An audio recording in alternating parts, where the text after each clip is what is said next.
returns to Part 1. Part 1. You will hear a telephone conversation between two people about a flat. Now you have some time to look at questions 1 to 6.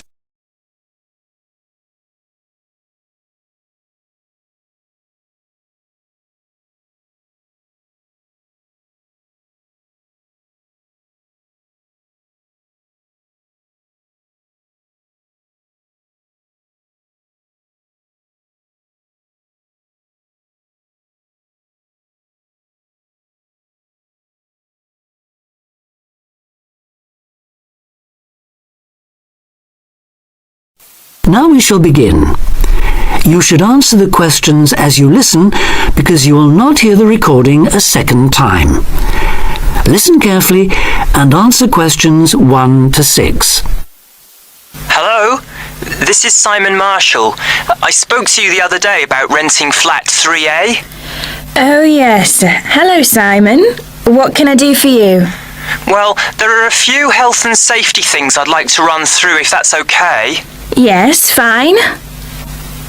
Right, well the first thing, bearing in mind it's quite an old house, is whether there's any damp. I'm thinking here of the exterior walls and the floor. Well, I've never known any problems with damp there. It was all right last time I checked, certainly, though that was before the recent wet weather. I'd better have another look and get back to you on that. Okay, now the next thing is the gas supply. Do you have a safety certificate, a current one that is? We do. All the gas appliances have been checked by a registered engineer. Yes, I was going to ask about that. When did they actually do the inspection? Let me think. They sent an engineer to check something early last year, but no, that wasn't the inspection. Oh, I remember now, it was in the spring. In fact, I've got the certificate here somewhere. Yes, that's it. March 22nd, so it's just over 5 months ago. And the electricity, when was the last time all the wiring was inspected? I know it doesn't have to be checked as often as the gas, but it's still important, especially in older properties. As it happens, we had an electrician in when we redecorated flat 3A. If he looked at everything then, he would have charged us for it. I'll find the bill and check it if you like. Fine. And when was that? The decorators finished just before Easter, so that would be about 18 months ago. Just one more point on the electrics. Are there enough plug sockets in the flat? It depends what you mean by enough, really. Well, I've got quite a lot of electrical things, computer, radio, lamps, kitchen appliances and so on, and I'm wondering whether I could plug them all in without having cables trailing all over the place. I think there's one per room. That's fairly normal in older properties. I'll take that as a no then. All right. Now, another safety point, is there a smoke alarm? Yes, there's one in the kitchen. And is it in good working order? I'll have to try it out and let you know. Right. Now, you mentioned the previous tenants. Do they, or anyone else who's lived in the flat, still have keys to the door? We're very strict about that. Everyone has to hand back the keys when they leave, or we don't return the deposit. And those in 3A have always done so. Now you have some time to look at questions 7 to 10.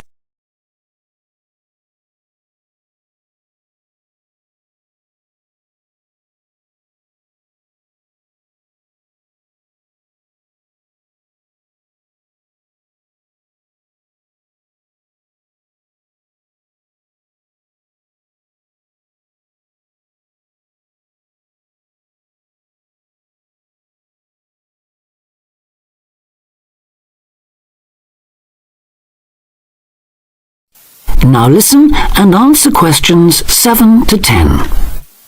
Okay, now there are a few other practical details. Firstly, you mentioned a room where people can leave things like suitcases and bags and things. Where exactly is that? Is it next to 3A, which I take it is on the 3rd floor?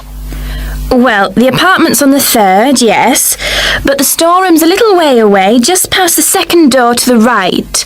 Under the stairs, in fact. But it's on the same floor, isn't it? Yes, it is. Fine. Now, another thing I wanted to check is that there's hot water in the apartment. Oh, yes. It runs off the central heating. That was installed back in the 70s, I think, so there's a permanent supply. But is it really hot? Not just warm or lukewarm? I suppose it depends what you mean by hot. But it's at a constant 60 degrees. Oh, that sounds fine. Yes, it used to be set at 55, but last year the tenants asked us to increase it, so we did. Oh, I'm glad about that. OK, now can you tell me a bit about the yard and the garden? How big are they? Well, the yard at the side of the house is about 20 square metres. Oh, so there's room for my motorbike then? Actually, it's only a 50cc moped, but I like to keep it off the road at night. Yes, there's more than enough space there, even with all the wheelie bins. And the garden? That's much bigger, about 150 square metres. Who looks after it, by the way? Old Mr. Collins. He's almost 90, but he's out there every day. And the last point, the TV. What size screen is it? It's 70 centimetres wide, I think. No, sorry, that was the old one. This one's 80. You can get 90-odd channels on it, so I'm told. Really? So there's a satellite dish on the roof, is there? No, it's cable TV here. It doesn't cost much between everyone, though. That's very interesting. OK, thanks for your help. I'll be in touch again soon. Thank you. Bye for now. Bye. That is the end of section 1. You now have half a minute to check your answers.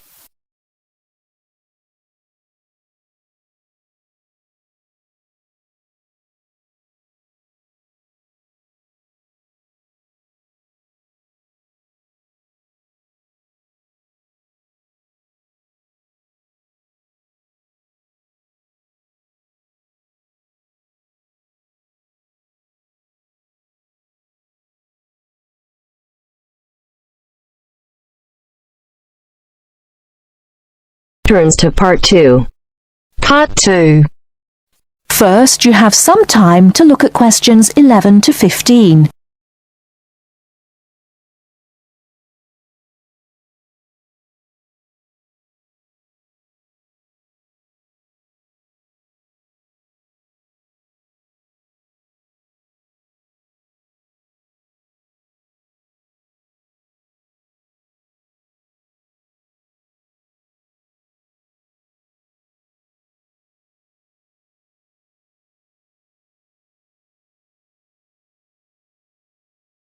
Now, listen carefully and answer questions 11 to 15.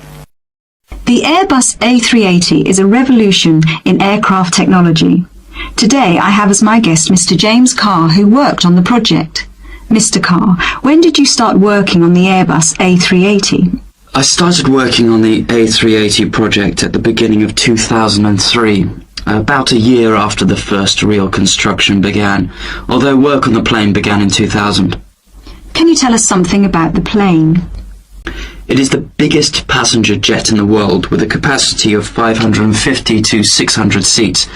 It is over 24 meters high and has a wingspan of around 80 meters. It has 20 wheels and weighs 421 tons without passengers, and has a range of 14,800 kilometers. What exactly did your job involve? Were you working on the fuselage? No, I was working on the wing assembly at Broughton in North Wales. The fuselage and tail fins were made in Germany and Spain, and the final assembly took place in Toulouse, France. My job was to work on the computer-controlled wing panel assembly machines. These wing panels are not just sheets of metal, but have reinforcing stringers, which are long pieces of metal running along their length. The stringers are needed for strength. For the A380, Airbus invested heavily in automated machinery to fit these. The wing panel assembly machines cost around $12 million each, and there are now 6 of them. The machines required control programs to operate them, which told them where to go and what to do. I was responsible for the control programs. How many people were working on the wing assembly? It involved around 1,000 people, but this was a small percentage of the total, and they weren't all working at Broughton. Before the wing assembly took place, the wing had to be designed. This required massive amounts of research. The wing must be strong enough, but the weight must be kept to a minimum for safe takeoff and landing. The takeoff speeds for large aircraft can exceed 330 kilometers per hour. What was the factory at West Broughton like? Very big. The part I worked in was as high as a 6 or 7 story building. On some days there were clouds inside the main building. There were other buildings, offices and departments inside the main buildings. Workers used bicycles, trucks and vans to get around inside. The building is the size of 6.5 football pitches. How did you test the wing? The wings went through several tests to confirm design and stress predictions. For the new aircraft, we tested one set of wings to destruction to find the strength. In other words, we completely destroyed the wing. We used another set of wings for fatigue testing. Fatigue testing is where we move the wings up and down repeatedly over a long period to check that they perform well and that no cracks appear. There were also test aircraft that pilots flew to check flying performance, fuel economy, loading and safety. How did you feel when the first plane was finished? The A380 is the most significant commercial aerospace project in over 30 years, and so it was good to be involved with something so important. On the 27th of April 2005, we watched as the A380 test aircraft flew for the first time, and there was a real sense of achievement. Did you have any problems during the construction? We didn't attempt a project of this size without expecting some problems. The whole thing was a problem-solving challenge from start to finish. Nothing was predictable. For example, while we were developing the programs, the robots nearly put holes in the wrong place and we had to start again. All these problems cost the company millions of dollars along the way. How much did the whole project cost? I would guess it cost around £8.4 billion or 12.6 billion euros. Thanks for talking to us, Mr. Carr. Not at all. Before you hear the rest of the talk, you have some time to look at questions 16 to 20.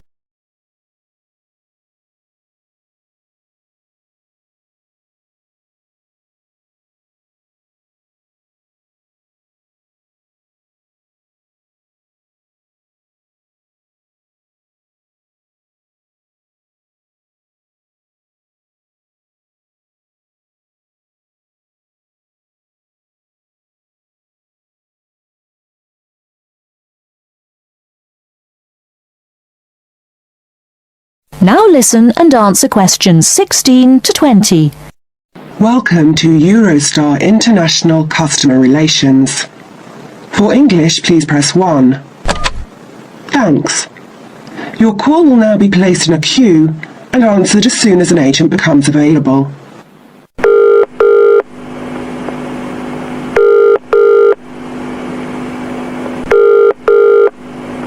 Which journey would you like to make? London to Paris, return. And what is your date of travel, please? The 21st of March, coming back on the 6th of April. What time of day would you like to travel? Around midday is best for me. There is one departing at 12:09 from Waterloo Station. Pardon? Could you repeat that, please? 12:09. 9 minutes past 12. Yes, 9 minutes past 12. Gets to Paris at 15:59. Right. I need to check the times of the trains coming back as well on the 6th of April. The latest I can get back to Waterloo is 9:15 p.m. What's the last one I could catch to get back by 9:15? How about if you arrive at 21:53? Is that okay? I think that would be too late because the last bus is at 9:30. Could you give me the one before that, please? Yes, I'll give you that. 1919 from Paris, arrives London at 20:54. Sorry, what time was that from Paris? 1919. 19 minutes past 7. Sorry, I'm getting a bit mixed up. Could you run that by me again? Yes, of course. The train departs from Paris at 19:19 and it arrives in London at 20:54. Got that. That will be fine. I'll need 2 tickets. Can we get a discount with our I6 student cards? Yes, of course. If you are under 26, you can get a discount making the price £59 for the round trip. I'm afraid I didn't quite catch that. Could you say it again? £59 for each return ticket, subject to availability. All right. Well, please could you book those now? Yes. How would you like to pay? I'll pay with my Visa card. Could you give me the name on the card and the number, please? The name is M. Kumada, Kumada. The number is 492989357321. Can I repeat that back to you? M. Kumada, 492989357321. That's correct. And what's the expiry date on the card? It's 0707. 0707. Thank you, that's fine. Would you like the tickets to be sent by post, or will you pick them up at the check-in at Waterloo? We'll pick them up at the check-in. Please remember to bring proof of your age with you when you travel. Just one more thing, please. I am from Japan, and my friend is Chinese. Do we need visas to travel in Europe? I'm afraid I don't know. You'll need to contact the embassies of the countries you're going to. All of them? Oh dear. Thank you for your call. Goodbye. Goodbye. That is the end of part 2. You now have half a minute to check your answers.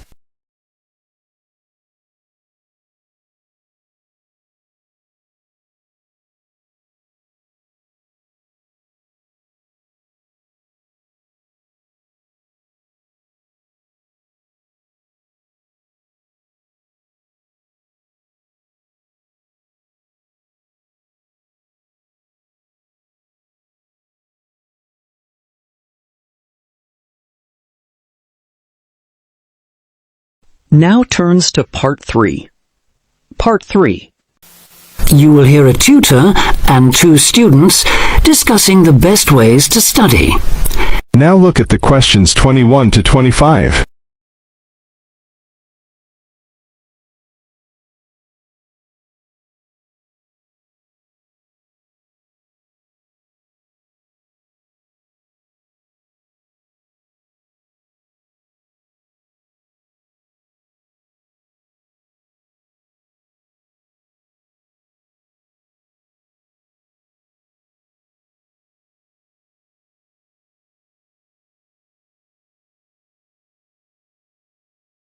Listen carefully and answer questions 21 to 25. Well, how are you both settling in? Fine. Yes, no problems. So far, anyway. Good. Remember that as your personal tutor, I'm here to help you if you do have any difficulties. Now, as you know, lectures start on Monday, so I thought we'd look at a few ways of making the most of them, especially in terms of the notes you take. Let's begin by thinking about what you can do before you even go to the lecture. Any ideas? Make sure you're up to date with all the background reading, so you know plenty about the subject already. Yes, that's essential. The lecturer will assume you have that knowledge. Anything else, Carlos? Well, check what the topic's going to be. Of the lecture, that is. I'd go a bit further than that and consider what the content may be. Then you could ask yourself some questions that you want answering and listen out for the relevant information during the lecture. Okay. Now that brings us to the lecture itself and the actual business of writing notes. But there's a lot to deal with there, so we'll come back to that later. What I'd like to do for the moment is continue with the process of note-taking and move on to the next stage. Any suggestions for what that might be? When the lecture is over, you mean? Yes, once you're able to sit down somewhere quiet with your notes. Read them? More than that, you need to make sure they'll still make sense to you weeks, months later. Edit them? Yes, that's what's needed. It's well worth spending a few minutes on it. Any missing words, anything difficult to read, things you didn't have time to jot down, now is the time to do so, while everything's still fresh in your mind. Right. And after that, when's the best time to revise them? When do you think, Carlos? I'd say just before the next lecture, in the same subject. Precisely. That's a vital time to look at them again, for obvious reasons. But it's definitely not the only time. When should you revise them again? A month later, maybe? Sooner, and much more often than that. I'd recommend you look at them again once a week. That's why it's so important they're complete and easy to follow. Now you have some time to look at questions 26 to 30.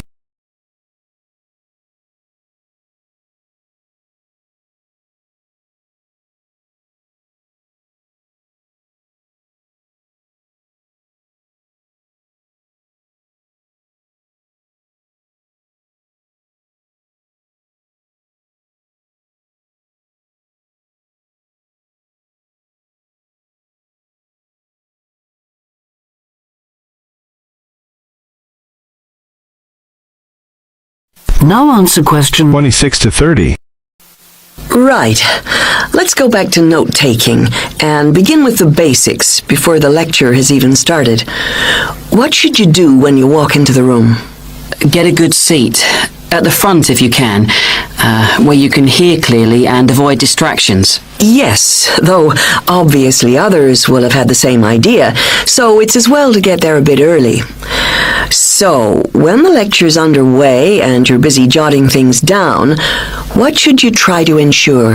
That you're getting all the main points. And what if you don't catch something you know must be important? I'd leave a space. Then I could check it later, perhaps by asking a question at the end and fill it in afterwards. That's an excellent way to deal with it, yes. And there's something else I'd like to mention here. Talking about going through notes afterwards, it's absolutely vital that what you write is legible for one very good reason. It saves time. You'll waste many hours during the course if your revision is held up because you can't read what you've written. Okay, what else can we do to make listening and note-taking more efficient? Well, I always listen out for signpost words. Sorry, what are they? They're the ones lecturers use to say where they're going. A bit like a signpost at a road junction, I suppose. Things like, the first reason is, however, to sum up, and so on. Yes, they can tell you when something important is coming, and help you organize your notes, too. Is there anything else you can add, Carlos? There's something I think's very useful, but it's later, after the lecture is finished. Yeah, that's fine. Go on. Well, what I do is go through what I've written down, summing up the main points in a few words in the margin, on the left-hand side of the page. I try to use words that'll jog my memory, so that I can remember what everything's about when I look at them again. Yes, that can work very well. What some people do to review their notes is cover up their full notes from the lecture, maybe with a piece of paper or a card, and concentrate just on what they've put in the margin, trying to recall the details. Then they move the cover down a little and check whether they were right. Or you could put your main points on another piece of paper and clip them together. Instead of covering and uncovering, you just hold a page in each hand. Sure. It's down to personal preference, really. Everyone has their own learning style. That is the end of section 3. You now have half a minute to check your answers.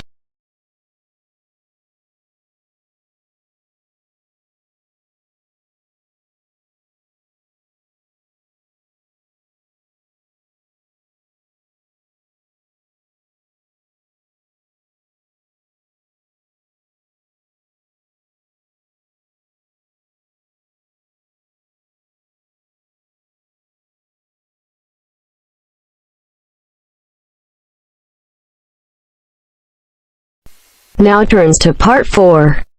Part 4. For my project, I chose to look at a subject which has interested me for a long time. Why is it that some people are much happier than others, more upbeat and optimistic?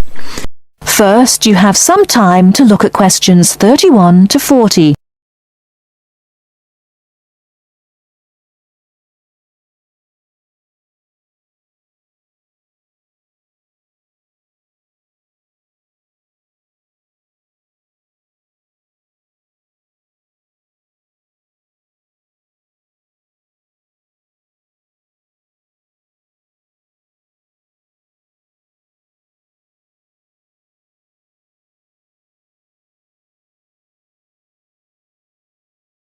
Now, listen carefully and answer questions 31 to 40. For my project, I chose to look at a subject which has interested me for a long time.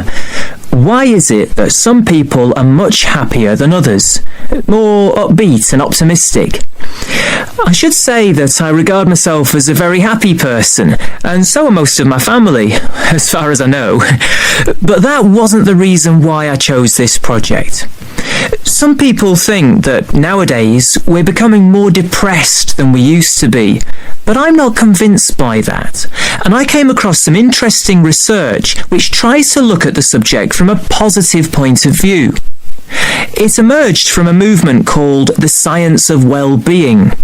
And I decided I wanted to investigate it for my project because it involves several different types of factors. It can be viewed not just from the mental or physical side, but also from the social perspective.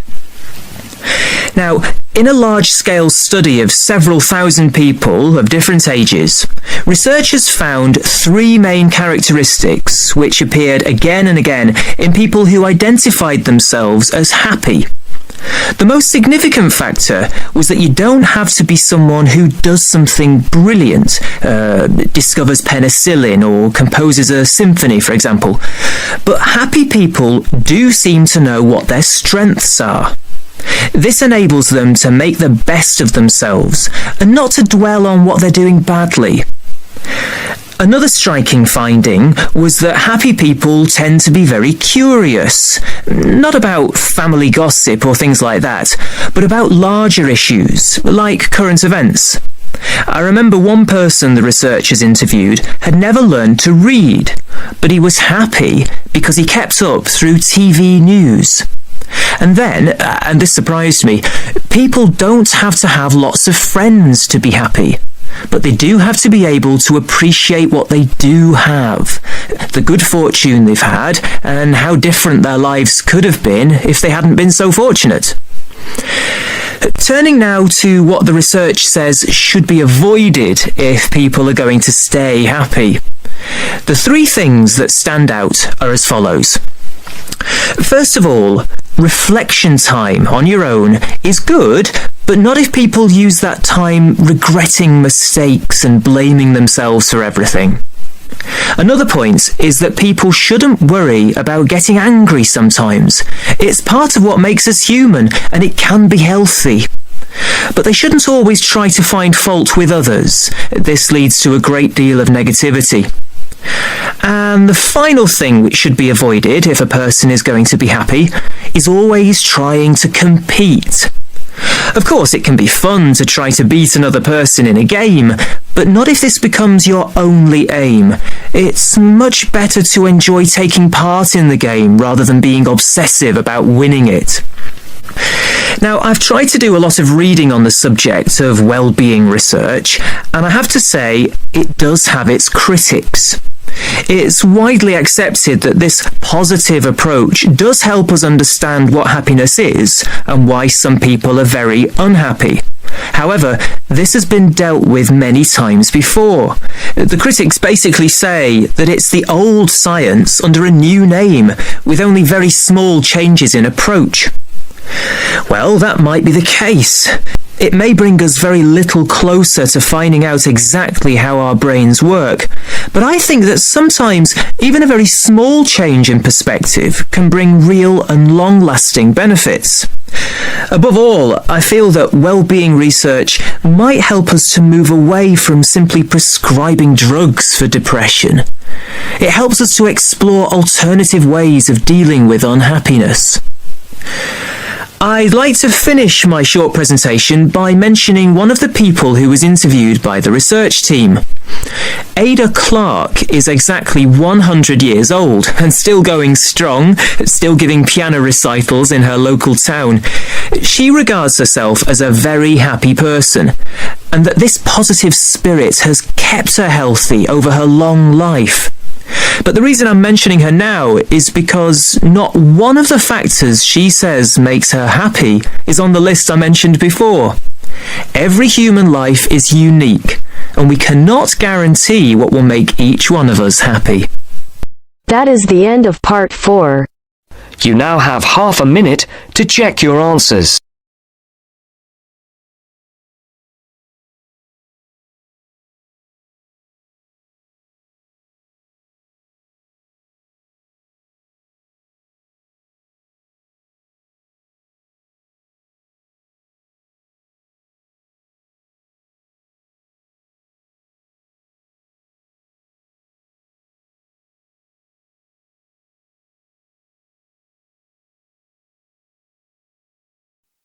Give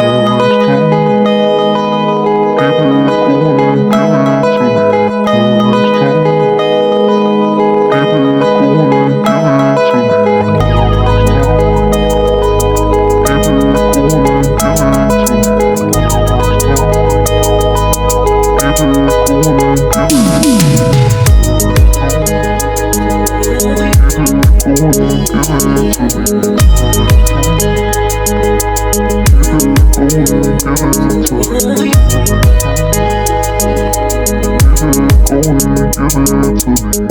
me.